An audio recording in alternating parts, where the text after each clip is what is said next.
Después de haber dibujado un panorama que nos han ido abriendo los diferentes ponentes, que nos ha llevado desde la centralidad del corazón de Cristo como foco eje evangelizador, que nos ha permitido reconocer en el corazón de Cristo una referencia clave en la tradición cristiana, con autores del medievo como nos expusieron los ponentes de la mesa redonda, que nos ha permitido también asomarnos a la perspectiva del corazón de Cristo como determinante a la hora de ejercer la tarea del discernimiento, que nos ha permitido reconocer y confesar el corazón de Cristo como la clave para curar las heridas del corazón humano. Ahora nos situamos en la perspectiva concreta de lo que sucedió hace 100 años, aquí en el Cerro de los Ángeles. ¿Cuál es el sentido de la consagración de España? ¿Cuál es su actualidad? ¿Tiene sentido la renovación de esa consagración? Hemos pedido esta última ponencia a don José María Alsina, gran conocedor de estos temas, ponente que nos presenta don Víctor Castaño, y enseguida le damos la palabra. Muy buenos días. Me toca presentar a don José María Alsina Roca. Lo primero que me ha dicho, y lo voy a dejar claro, es que está ya jubilado, ¿no? Ayer el padre Germán, después de la presentación que hice, me reprochó que no había dicho que estaba jubilado, a pesar de que me lo había recalcado también mucho, ¿eh? Debe ser que y hacen bien en llevarlo con mucho orgullo y alegría, ¿no? Que eso es la jubilación, pero además vamos a hablar del recorrido que llevaban. Ha sido profesor de filosofía política en la Universidad de Barcelona durante 40 años y ahora mismo es rector honorario ya y emérito de la Universidad Abat Oliba CEU, también en Barcelona. Es presidente de Escola Cor de Jesús, discípulo del gran filósofo Francisco Canals y también padre de familia y de una familia numerosa. Y abuelo, también me lo recalcaban, efectivamente, ¿no?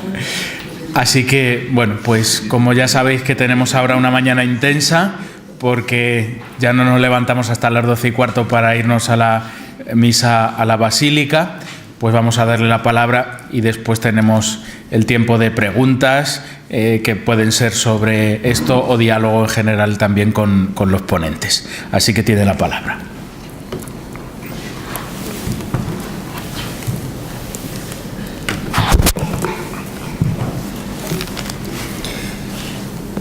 Muchas gracias, don Víctor. Muchas gracias, don José. Le agradezco de corazón la invitación a participar en este simposio. Y se lo agradezco porque este acto de consagración, de renovación de la consagración de España al corazón de Jesús, es un acto importante y, por lo tanto, poder participar, aunque sea tan modestamente, a este acto es de agradecer y es una gracia de Dios. Por tanto, les repito, muchas gracias, don José, muchas gracias a todos los organizadores de simposio. Al ver el título de la ponencia y leerlo sin demasiada atención, pensé que se refería a las circunstancias históricas que precedieron la consagración y a aquellos hombres que desde distintas instituciones hicieron posible el acto. Quizá, digamos, porque a los abuelos no les gustan las historietas, han pensado en mí para explicar la historieta. Pero más adelante me di cuenta que no se refería a los orígenes históricos circunstanciales, sino a los orígenes espirituales. E interpreté que lo que se me pedía era tratar de aquello que movió a los hombres que impulsaron el acto de consagración. Recordemos, ayer nos lo hizo don Víctor muy brevemente aquí en la explanada, que el acto de consagración tuvo como precedente el Congreso Eucarístico Internacional celebrado en Madrid en 1911. Al final del Congreso se hizo aquella procesión desde el emblemático templo de los Jerónimos, donde se había casado Alfonso XIII, hasta el Palacio Real, y allí el padre claretiano, el padre Postillo, leyó una consagración muy breve al corazón de Jesús, de España al corazón de Jesús. En esta consagración leía lo siguiente, dice: somos vuestro pueblo, reinad sobre nosotros, que vuestro imperio dure siempre por los siglos de los siglos. 2 días después, esta consagración se repetía en el Tibidabo, porque el Tibidabo fue declarado justamente en este Congreso Eucarístico Internacional de Madrid el Montmartre español y Templo Nacional. Enseguida surgió, por parte de las damas del Sagrado Corazón, una cierta preocupación. Esto de que el Templo Nacional esté así tan alejado del centro no puede ser. Y enseguida, 2 días después, también en Almudena, parece que nos lo recordaba alguien, pues se celebró esta misma consagración y declarando momentáneamente que era un templo del Sagrado Corazón. Bien, quedaban 2 templos, mejor 1 que 2, hay 2 que 1. Bien, en cualquier caso, digamos, después surgirá la idea del monumento al Sagrado Corazón aquí en el Cerro de los Ángeles. En los años siguientes del Congreso Eucarístico, el Apostolado de la Oración hizo un movimiento muy intenso aquí en España y también lo había hecho ya en Francia y en Italia para la consagración de las familias al corazón de Jesús.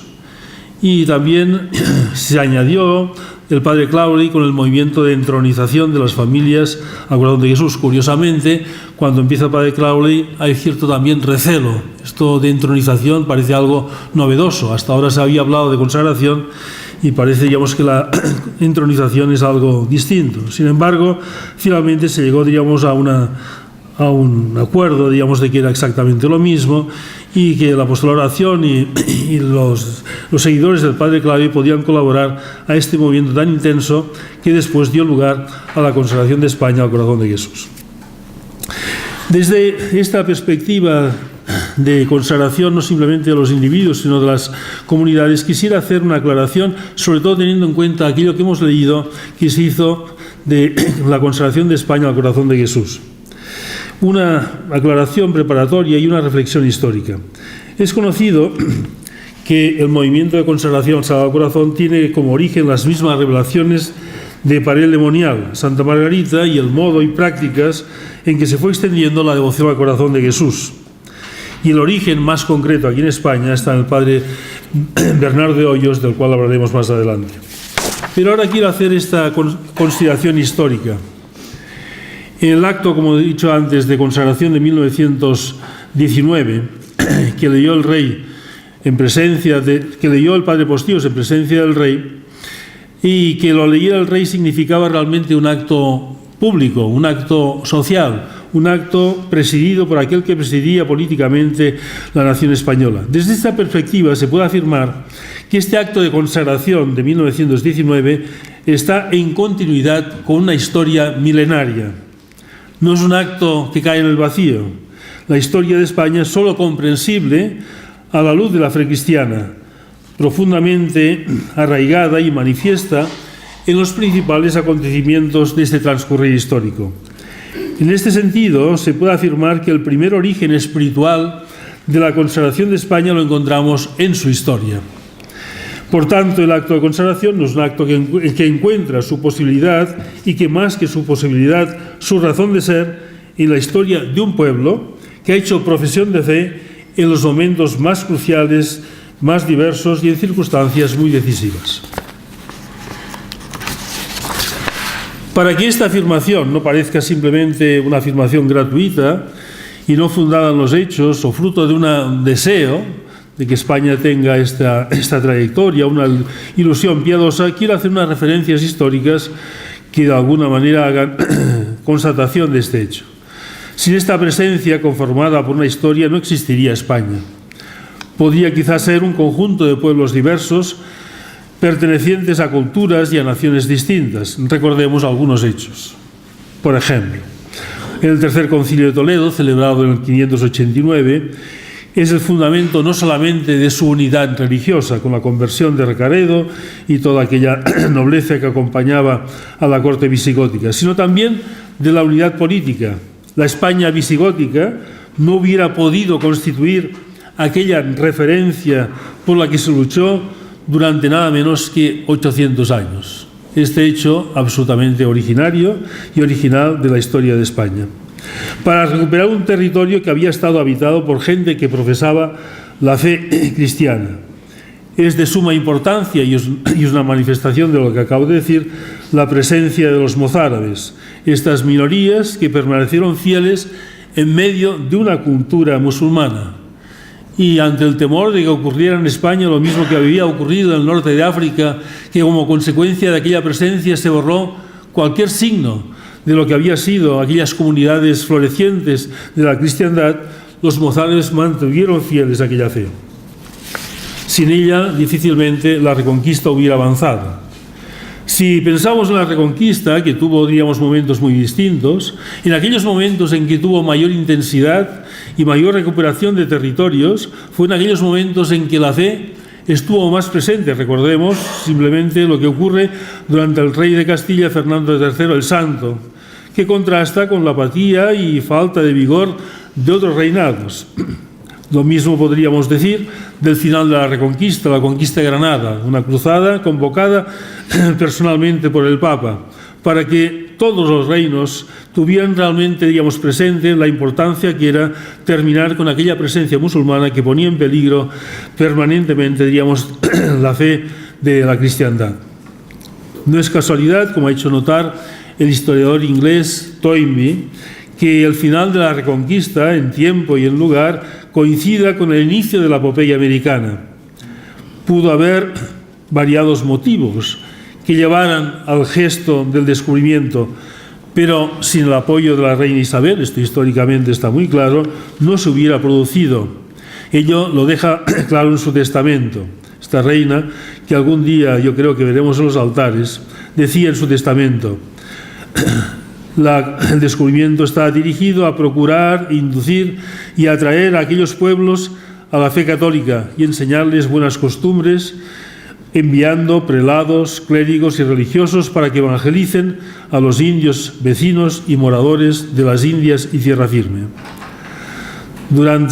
Continuando esta historia muy brevemente, durante el siglo XVI, en los momentos más gloriosos de la monarquía hispánica, durante los reinados de Carlos V y Felipe II, la preocupación por la ruptura de la cristiandad causada por las consecuencias políticas de la reforma protestante, junto con la defensa ante el peligro procedente del mundo musulmán turco, explica los principales avatares de la política internacional de estos monarcas y, al mismo tiempo, las dificultades económicas que padecieron los reinos hispánicos.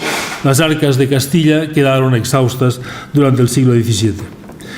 Justamente en este siglo XVII, que los historiadores han siempre considerado que es un siglo de decadencia y de declive, sin embargo, hay que subrayar que es un siglo culturalmente de plenitud, y de plenitud de la fe, porque en ningún otro momento brilla, digamos, de una forma tan intensa el arte cristiano como en aquel siglo XVII. Simplemente pensemos en Murillo de Zurbarán y en la literatura en Calderón de la Barca.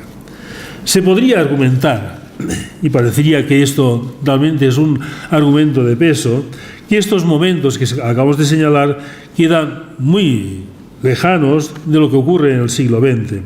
Es verdad, pero tenemos que dar algunos datos para que veamos que esta tradición tuvo continuidad en la historia de España hasta el siglo XX. Datos quizá menos conocidos. En el siglo XVIII se inicia, como saben, con la guerra de sucesión al trono entre Austrias y Borbones. Una disputa del trono que es al mismo tiempo una guerra internacional. Intervienen las principales potencias europeas por una cuestión de equilibrio político internacional y una guerra que al mismo tiempo también tiene, digamos, un carácter regional, digamos, de defensa de instituciones, especialmente en Cataluña, digamos, propias de la tradición de aquel pueblo. Pero quizá resulta sorprendente cómo muchos historiadores han señalado que es la última guerra de religión que hay en Europa.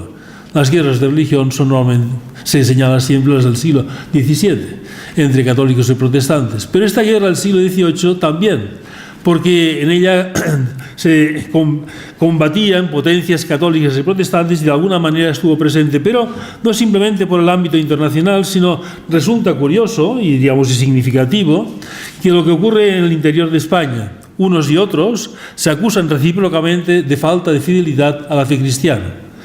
Los felipistas acusan a los austracistas y concretamente a Cataluña de que están aliados con la herética Inglaterra.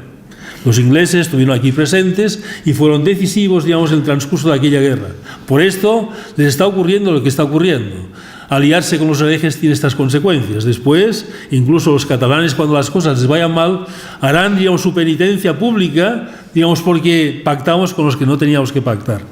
Pero, al contrario, también ocurre, digamos, que desde el bando austracista, y concretamente en Cataluña, se acusa a los felipistas de falta de fidelidad a una tradición histórica, la tradición de los Austrias, la tradición realmente, diríamos, caracterizada por la fidelidad a una fe.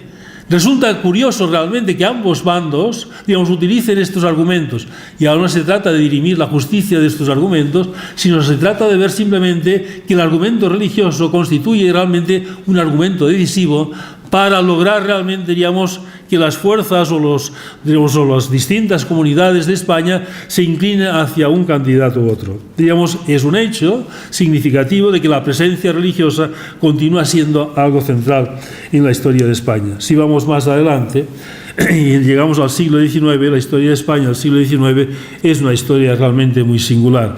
Pero entre los muchos hechos singulares que ahora podríamos hacer referencia, simplemente el tan conocido de la Constitución de Cádiz, Constitución de 1812, la Constitución liberal, que en gran parte es la copia de la Constitución francesa de 1791. Esta Constitución, que significa el triunfo de las ideas revolucionarias, digamos, en esta Constitución podemos leer en el artículo 12 algo realmente inaudito. Inaudito porque no se ha repetido ni tiene precedente en ninguna Constitución.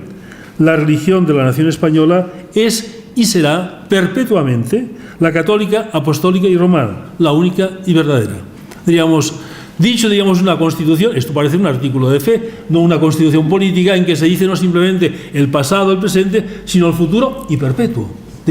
Que pueda, realmente esto no tiene ningún precedente. ¿Y por qué, una constitución en la cual, tenía este carácter y fue enarbolada después por los sectores, en su momento más revolucionarios, incluso, con actitudes claramente enfrentadas con la Iglesia Católica? La Constitución realmente era la bandera, que se preconizaba en los momentos, como saben, cuando vino Fernando VII, derogó la Constitución y después será, vuelto a poner en vigor momentáneamente en otros momentos. Bien,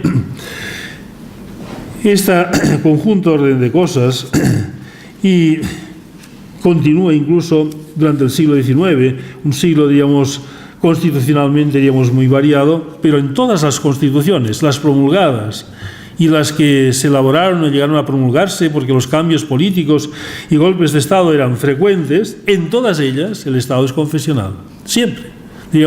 Ya puede ser en momentos en que gran parte de la jerarquía española no existía, porque, había prácticamente una cuestión casi cismática, en momentos en que hubo incluso persecución y matanza de frailes, los años 30 del siglo XIX, en los momentos de la desamortización, una de las leyes más descristianizadoras que ha habido en España. En aquellos momentos, siempre en las constituciones, figuraba que España era un país católico. Hasta la Constitución de 1876, Constitución que dio lugar a unas grandes polémicas, pero fijemos, lo que se decía, que ya es distinto de la Constitución de Cádiz. Pero se dice la religión católica, apostólica y romana es la del Estado. Después se proclama la libertad religiosa, lo cual dio lugar a muchos debates porque se creía que realmente esto rompía la unidad católica de España. Sin embargo, se continuaba y se decía que no se permitirá ceremonia ni manifestación pública de las otras religiones. Todo hasta aquí llegamos hasta la Segunda República, es la primera constitución laica. Y la constitución laica de la República, ya sabemos las consecuencias que tuvo en España. Estos ejemplos los he puesto simplemente para señalar el sentido de aquellas palabras de la consagración de 1919 pronunciadas por Alfonso XIII. Palabras que recordarán: España, pueblo de tu herencia, más adelante, siguiendo la tradición católica, de la cual hemos hablado, y termina con una petición: reinad en los corazones de los hombres, en nuestras leyes e instituciones.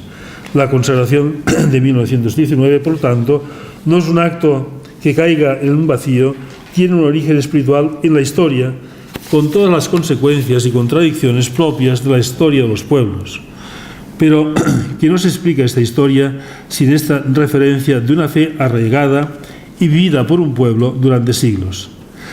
De ella no solamente nos habla su historia, nos hablan sus pueblos, sus montañas jalonadas de ermitas, sus iglesias y sus caminos.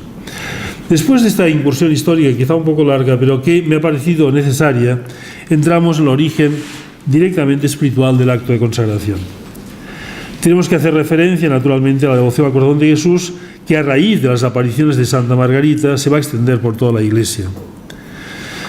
Sobre ello, también una reflexión de cierta actualidad. Se podrá comentar actualmente las dificultades que encuentra hoy esta devoción para extenderse. Alguien me decía antes de entrar, esto siempre ocurre así, Silvia. Pero pensemos lo siguiente, que estas dificultades han acompañado siempre a la extensión de la devoción al corazón de Jesús. Como decía mi maestro Francisco Canals, dice, los devotos del corazón de Jesús, los apóstoles, más que los devotos, lo han pasado muy mal. Santa Margarita tardó 10 años en su convento en poderla realmente manifestar y extender, que era lo primero que le había pedido el Sagrado Corazón, 10 años. Pero posteriormente, digamos, si pensamos en lo que el Sagrado Corazón pide a Santa Margarita, y le pide realmente que, entre otros actos, digamos, el establecimiento de una fiesta del corazón de Jesús en la Iglesia, lo que va a costar. Todos los grandes apóstoles, el padre Croisset, después el padre Gallifet, sobre todo, digamos, el padre Croisset, un hombre muy vehemente, este confidente de Santa Margarita, que escribe el primer libro, después haremos mención de ello, sobre el corazón de Jesús, y que trabaja, digamos, para que realmente el Papa apruebe esta fiesta, no lo logra. Cuando viene el padre Gallifet, el jesuita, el suyo, un hombre más reposado, quizá más analista de las situaciones, piensa que, bueno, quizá no se logró como consecuencia del temperamento del padre Croisset. Padre Gallifet, que llegó a ser asistente del padre general en Roma, pues tampoco lo logró. Y esto, a pesar de que era muy amigo de Benedicto XIII.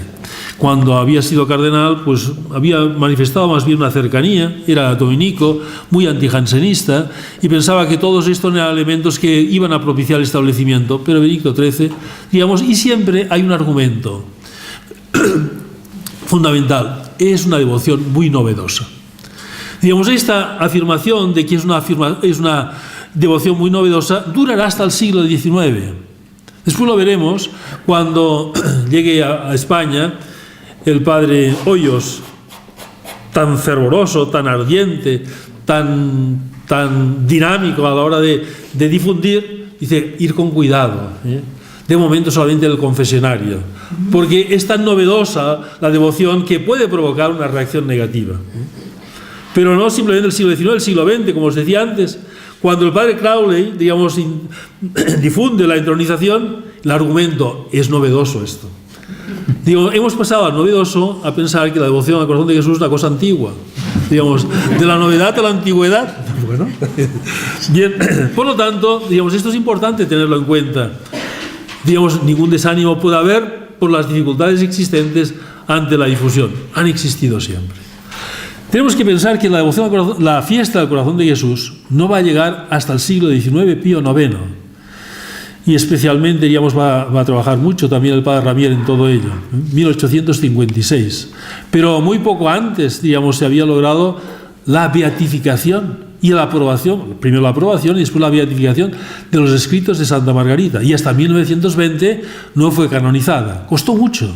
Y ya hemos visto lo que ha pasado con el padre Hoyos. Su causa de beatificación estaba allí en un cajón olvidada. Y cuando el padre Postigo la rescató, prácticamente ya vieron que estaba todo hecho. Pues está ya, el milagro está todo. No cuesta nada, digamos, simplemente sacarla del cajón. Y esto fue así. Cuando ya pensábamos olvidados del padre Hoyos, lo beatificaron. Lo que costó, diríamos. Y el padre Croisset, el primer gran apóstol, difusor, y el primer libro que escribió, estuvo en el índice hasta el siglo XIX su libro, que se fue reeditando, digamos, porque había un problema litúrgico metido en medio, pero resulta una cuestión realmente curiosa, porque este libro, La devoción al corazón de Jesús, del padre Croisset, pues cuando Pío IX nombra un obispo en Bosnia, y este obispo me parece que era austríaco, y va al Papa Pío IX y le dice: mejor que no me nombre, porque en Bosnia no hay católicos, los pocos cristianos que hay son ortodoxos. El Papa insiste, digamos, que tiene que ir a Bosnia, y él piensa, bueno, lo único que voy a hacer primero es consagrar la diócesis al corazón de Jesús personalmente. Y se encuentra con el libro de Padre Croiset. Dice, este libro me servirá para extender la devoción del corazón de Jesús en Bosnia. Lo traduce al croata, y cuando ya lo tiene traducido desde el Vaticano le dicen, no lo puede publicar, está en el índice. ¿Cómo que está en el índice? Si hay una fiesta del Sagrado Corazón, los escritos de Santa María están en el índice. Hay muchos libros sobre el Sagrado Corazón, coja otro. Pero este padre era muy insistente. Él había leído el libro, lo había traducido, le había costado mucho, tengo que publicar, y lo logró. Con todos los beneplácitos, digamos, ya de la congregación, del índice, digamos, el libro fue sacado del índice ya a finales del siglo XIX, el libro del Padre Croiset. Padre Croiset, el gran apóstol, que después de poner su libro en el índice, dejó de hablar del Sagrado Corazón. En el año cristiano parece que no hay ninguna referencia, o muy pocas, sobre el Sagrado Corazón. Digamos, porque las dificultades enormes que tuvo de la extensión de la devoción al corazón de Jesús. Algo más de ello diremos. Bien.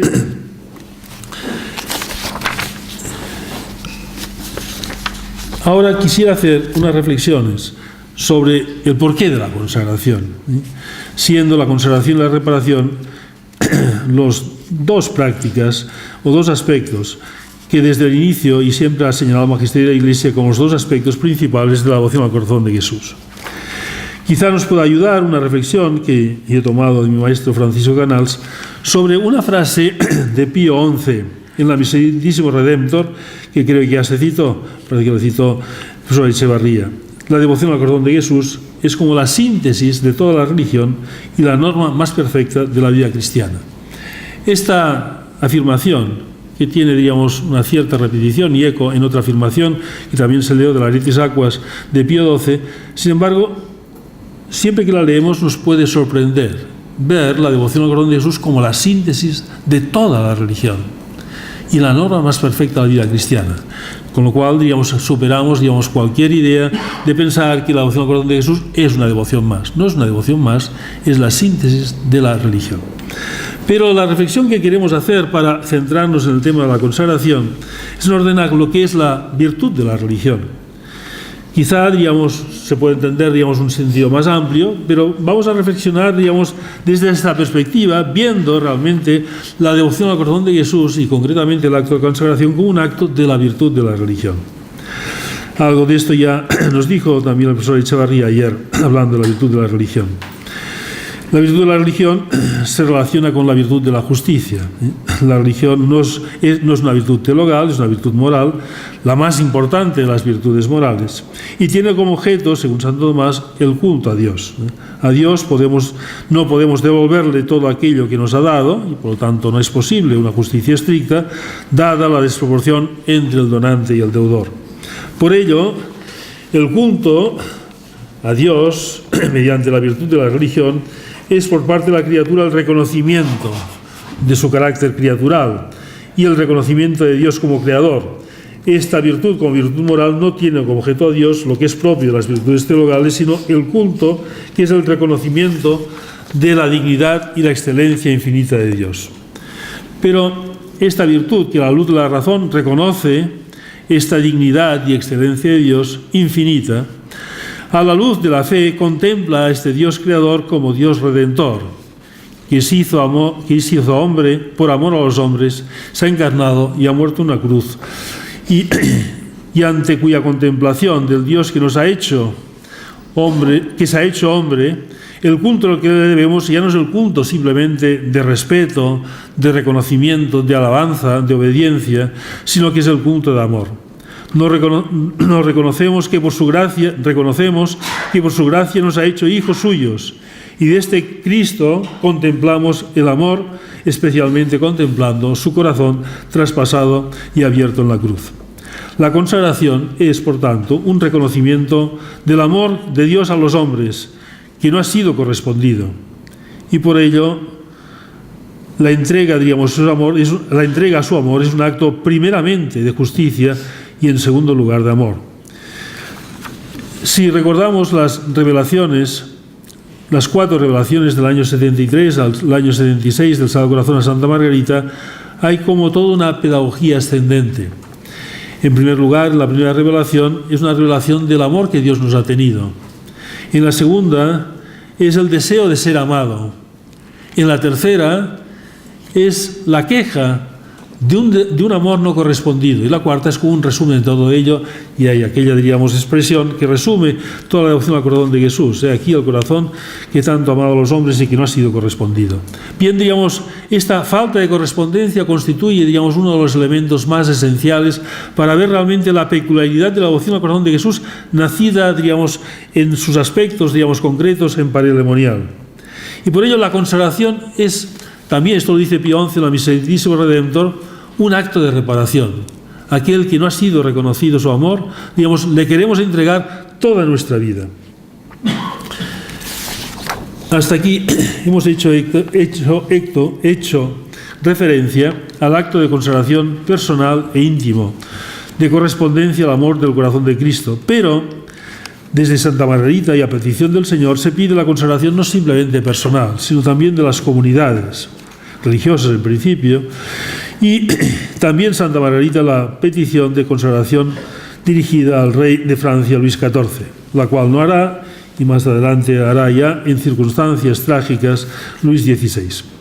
Esta práctica de la consagración de comunidades, familias y a partir de finales del XIX también de naciones, España es el quinto país que se consagra al corazón de Jesús, está íntimamente ligado con otros dos aspectos de la devoción al corazón de Jesús.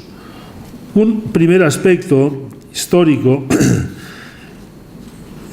que hemos visto, digamos, en esta petición que hace a Luis XIV, y un aspecto también, digamos, importante de que esta consagración está unida a lo que antes señalamos, a las dificultades que encuentra la misma Santa Margarita a extender la devoción al corazón de Jesús.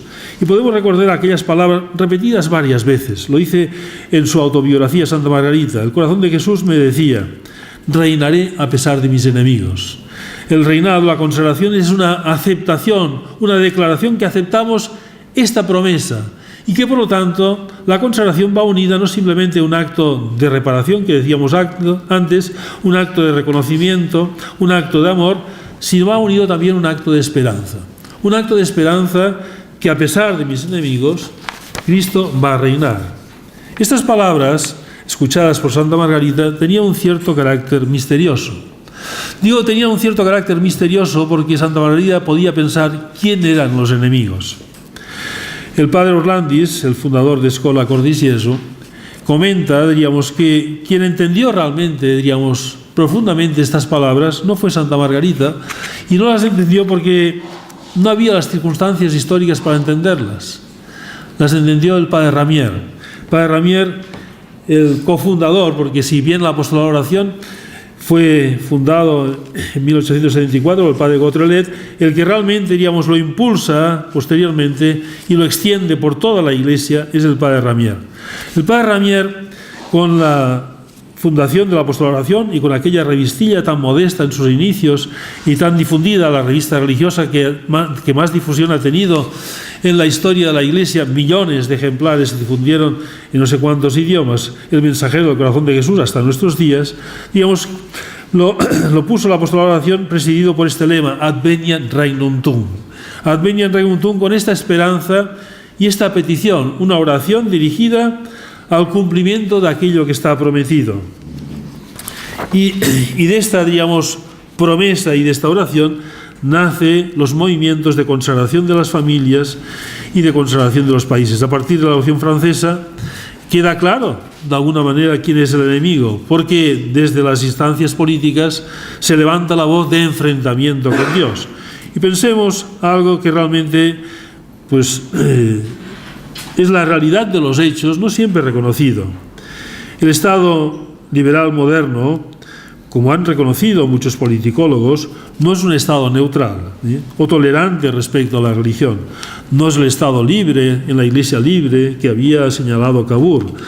Es un Estado que no es que permita, diríamos, el ejercicio, no permite el ejercicio de la religión solamente cuando la religión se presenta como una religión más. San Agustín, La ciudad de Dios, dice algo, digamos, que por lo menos a mí me llamó la atención la primera vez que lo leí. Dice, la Iglesia solamente pide libertad. Libertad para enseñar y predicar su religión como la única verdadera, no como una religión más que se presenta como una opción, digamos, en el conjunto de religiones, como la única verdadera. Y esto es lo que no está permitido, diríamos, en principio. Después hay, gracias a Dios, las inconsecuencias y se permite todo lo que se permite, pero si leemos a Rousseau ya dice que no se permitirá a aquellos que digan que solo en la Iglesia hay salvación. Aquellos se les tiene que expulsar de la vida social porque son gente que no puede convivir con los demás. De hecho, es presentado como fundamentalismo o como dogmatismo simplemente la afirmación de que la religión católica es la única verdadera y la única que nos puede salvar. Este Estado, digamos, no simplemente tiene esta actitud, sino que pretende ser un sustituto de Dios. El Estado moderno, diríamos, por eso tiene tanta preocupación en dos cosas, fundamentalmente. Y esto hay, yo diría, una unanimidad prácticamente en todos los partidos políticos. El Estado tiene que tener la primacía en la educación y tiene que tener la primacía en la sanidad. Y que tenga la primacía en la educación, ¿por qué? ¿Qué estamos preocupados? Por nuestra salud, y estamos preocupados, como tenemos que estarlo, por la educación. Y esto depende del Estado. Y por lo tanto, a partir de aquel momento, el Estado se ha convertido en la última referencia. Por esto, la tecnología utilizada desde el siglo XVII, pero con un trasfondo no simplemente político, sino teológico, el Estado es soberano. La soberanía la puede tener el pueblo, la puede tener el Congreso, la puede tener el partido, la puede tener la nación, pero la soberanía es la disputa de que no se reconoce que el único soberano es Dios. Otra cosa es que haya un supremo poder, diríamos, en el ámbito político, pero la soberanía, la palabra soberanía, no es utilizada, ya digo, hasta el siglo XVII, justamente en este sentido.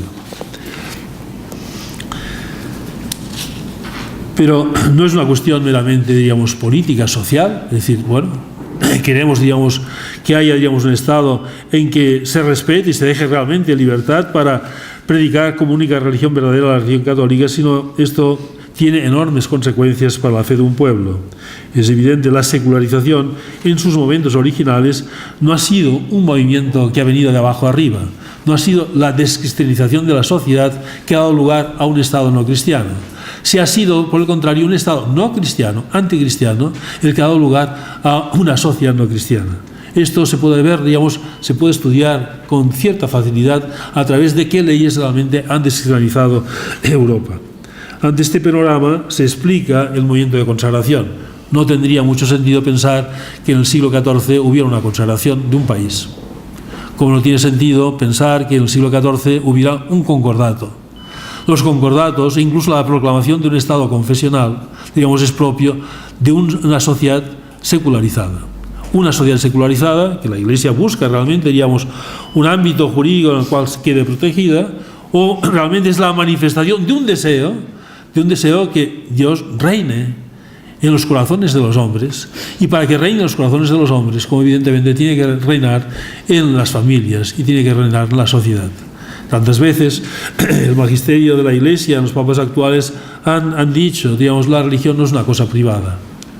Esto se continúa diciendo, lo ha repetido muchas veces el Papa Francisco, no es una cosa privada la religión. Y es así, digamos, si no tendríamos esta esquizofrenia, pensar, por ejemplo, fácilmente uno se puede imaginar que en una familia, el padre de familia dijera aquí todos, digamos, muy cristianos, pero en la familia no habrá ningún acto religioso. Evidentemente esto significaría que en aquella familia no es educada en la fe. Digamos, pues igualmente pasa en un pueblo. Digamos, otra cosa es que, digamos, el remedio, digamos, a ello, digamos, evidentemente que el remedio, digamos, está en la línea, digamos, de esta afirmación, de esta esperanza confiada en la promesa de que Él va a reinar. Y por esto, digamos, toda consagración, de alguna manera, y lo indica, digamos, después haremos una referencia cuando pone España, reino en España, digamos, a esta, digamos, esperanza. Y ahora creo que tenemos que llegar a hablar de lo que constituía el lema, digamos, de ese simposio del Padre Hoyos. Digamos, hemos tardado en hablar del Padre Hoyos, pero todo llega. Bien, este gran apóstol tan admirable del Padre Hoyos. Vamos a decir unas cuantas cosas de él. En primer lugar, no voy a hablar, digamos, de su biografía anterior, un gran místico, unos grandes místicos del siglo XVIII españoles, el Padre Hoyos. Su vida mística previa, digamos, a todo su descubrimiento, porque fue un descubrimiento de la devoción al corazón de Jesús, realmente es admirable, pero no vamos a entrar en ello, sino vamos a entrar directamente en aquellos 2 años de su vida, en que va a cambiar España. 2 años de su vida de un novicio jesuita de 22 años. Cuando uno, digamos, se da cuenta de estos datos, se da cuenta de cómo va la devoción al corazón de Jesús, la desproporción de los instrumentos y de los resultados. Y la historia es conocida, pero la voy a recordar. Diríamos, el Colegio San Ambrosio de Valladolid, allí había estudiado una serie de jesuitas, y muchos de ellos habían conocido la devoción al corazón de Jesús. Entre ellos, digamos, un gran místico también, el padre Cardaveraz. Padre Cardaveraz, pero como la devoción al corazón de Jesús es algo novedoso, digamos, se guardaba en silencio. Y no se predicaba esta devoción al corazón de Jesús. Digamos, pero el padre Cardaveraz, ya a cabo de un año de su ordenación, es enviado a Bilbao y allí tiene un colegio explicar nada menos que gramática y le encargan una predicación en la iglesia de San Antonio el día del Corpus. Entonces él se acuerda que ha leído un libro, el libro del padre Gallifet, el segundo libro importante de extensión de la devoción al corazón de Jesús, que había sido escrito en latín, en Roma, en 1726, y aquel libro le parece que le podrá servir para hacer su sermón. Este libro del padre Gallifet, digamos, aquí hay una cuestión curiosa también, porque este libro del padre Gallifet había sido financiado por Felipe V. Felipe V, que ya anteriormente a estos hechos había escrito al Papa Benedicto XIII, impulsado por el padre Gallifet. Felipe V venía de Francia, conocía el padre Gallifet, había relación, el padre Gallifet había buscado el apoyo de la corte, digamos, y había escrito al Papa pidiendo el establecimiento de la fiesta.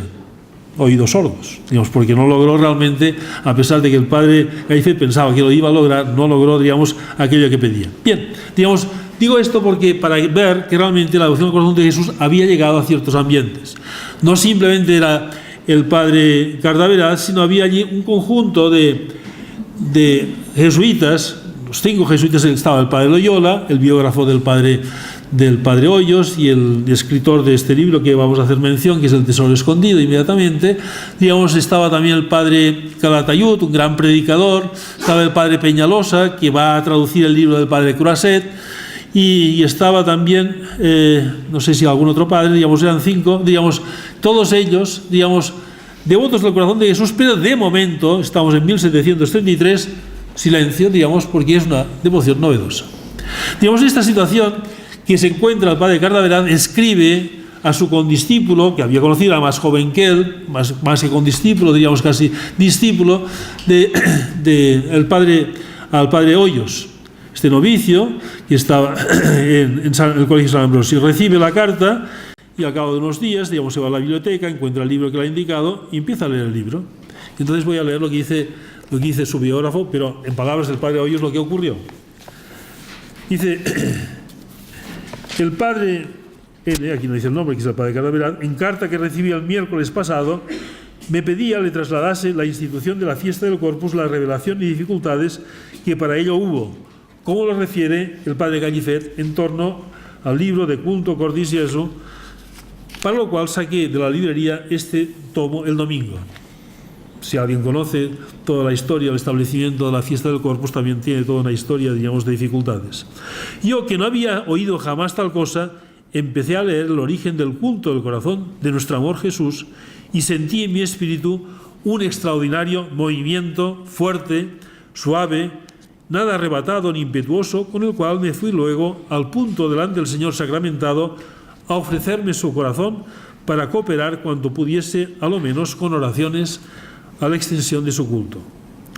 No pude echar de mí este pensamiento hasta que, orando la mañana siguiente el Señor en la hostia consagrada, me dijo clara y distintamente que quería por mi medio extender el culto de su corazón sacrosanto, para comunicar a muchos sus dones por su corazón adorado y reverenciado, y entendí que había sido disposición suya que mi hermano, el padre Cardaveraz, me hubiese hecho el encargo para arrojar con esta ocasión en mi corazón estas inteligencias.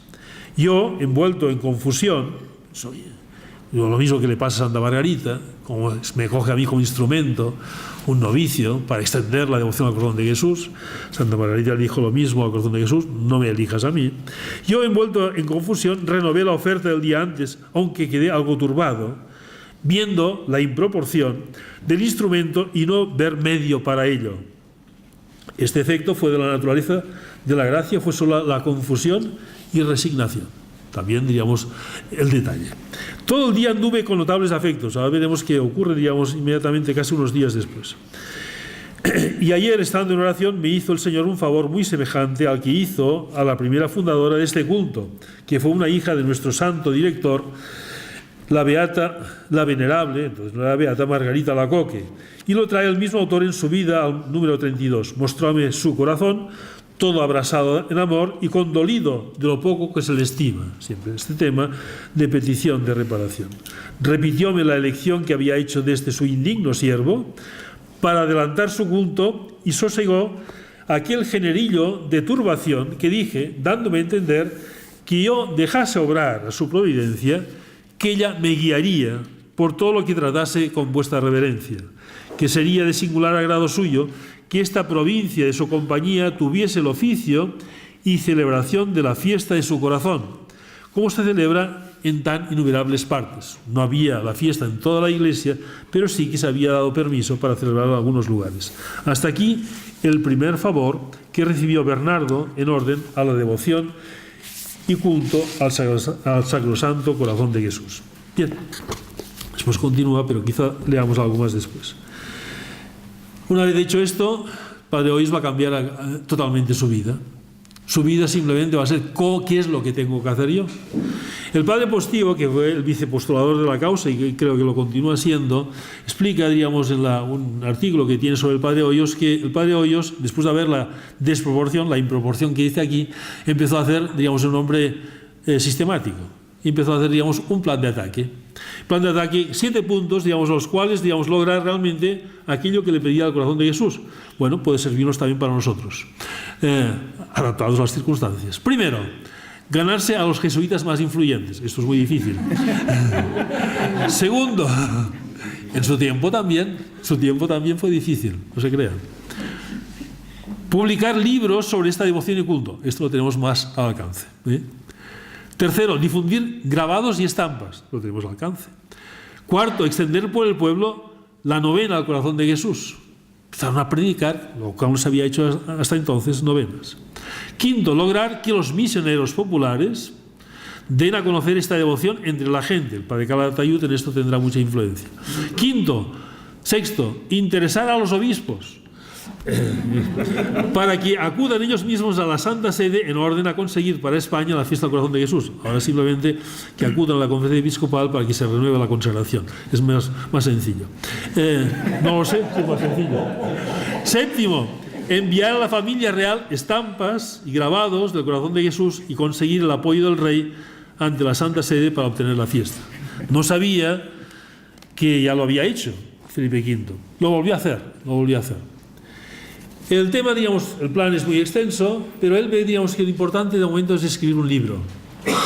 Escribir un libro porque él ha conocido la devoción al corazón de Jesús y se ha convertido, ya ha descubierto, digamos, y se ve impulsado a través de un libro.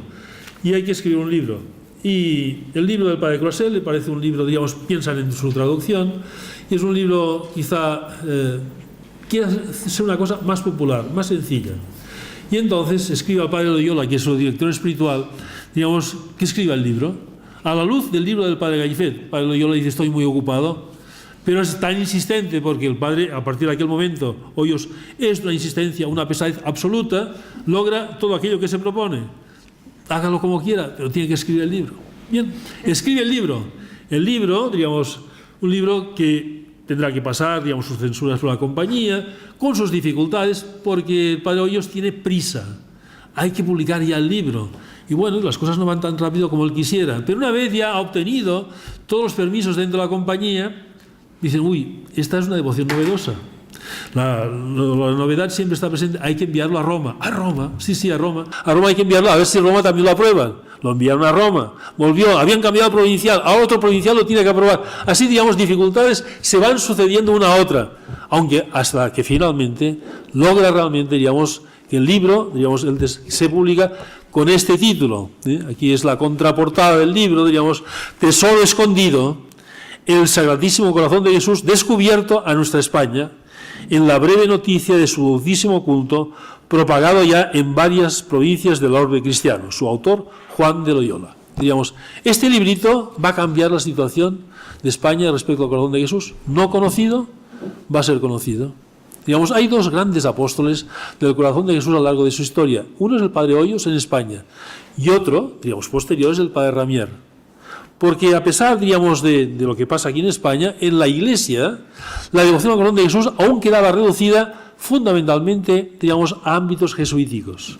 Algunos piensan aún que esto es una cosa de los jesuitas, digamos, pero realmente extenderla a toda la Iglesia y encontrar prácticamente en todas las iglesias del mundo una imagen del Corazón de Jesús, esto es obra del Padre Ramier. Hacerla realmente algo popular, esto es obra del Padre Ramier. Lograr que realmente la Iglesia se consagrara al Corazón de Jesús, y más adelante León XIII es fruto del apostolado del Padre Ramier a partir del mensajero del Corazón de Jesús. Digamos, toda la extensión, dos apóstoles, uno en España, otro en el mundo, digamos, cambian la situación de la devoción al Corazón de Jesús después de siglos de resistencia, y encuentra, digamos, realmente, digamos, esta extensión tan intensa. Este libro que hay que leerlo. ¿Saben por qué hay que leerlo? Porque el Beato Hoyos, cuando tiene el libro, le llega el libro, se va a rezar con el libro, y entonces el que tenía permanentemente comunicaciones con nuestro Señor le dice lo siguiente: oyó el benignísimo Señor la humilde súplica de su siervo, le pide que este libro realmente se extienda, y se va a extender muchísimo, se van a hacer ediciones y reediciones constantemente.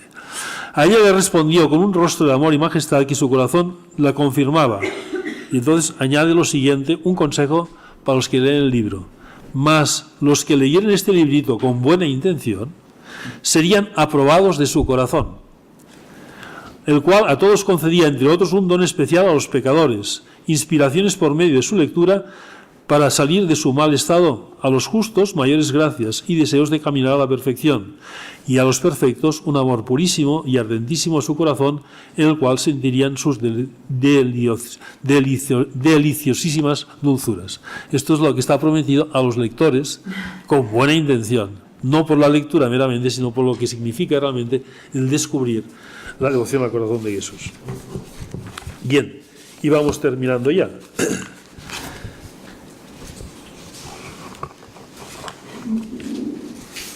Una última consideración que tiene que ver, digamos, con lo que vemos en el monumento de aquí, el Cerro de los Ángeles.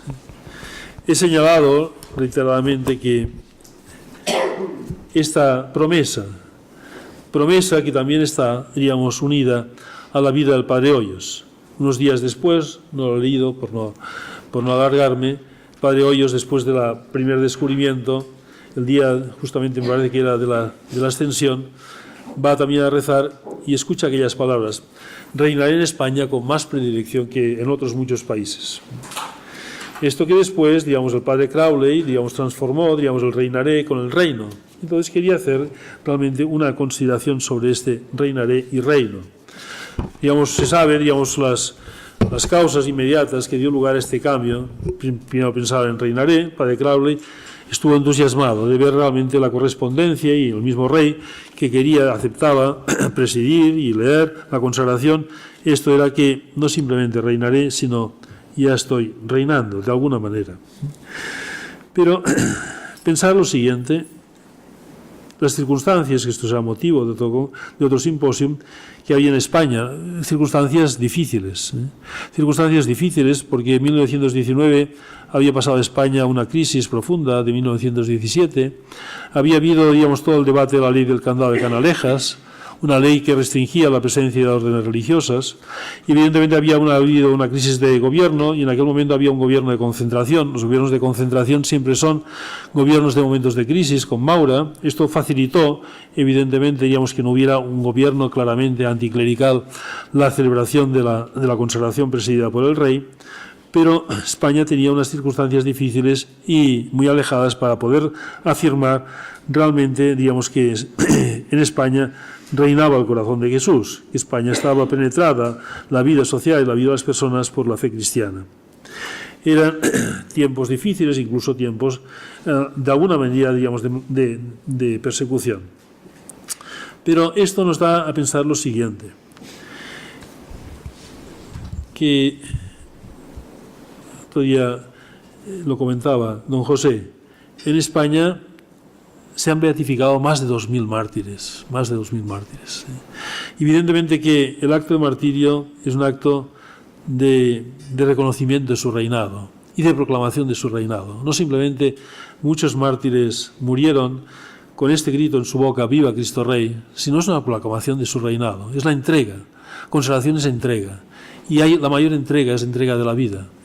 Entrega la vida, diríamos, entregada de esta forma, diríamos, tan heroica. Y por lo tanto podemos decir, porque un hecho, digamos, tan espectacular desde un punto de vista cristiano como lo que ha ocurrido en España en los años 36 no tiene paralelo. Y en este sentido podemos decir que realmente el reino en España, de un modo, digamos, no extraordinario, sino, digamos, propio de lo que es la obra de la redención, ha reinado en España. Y digo propio porque Cristo reina desde la cruz.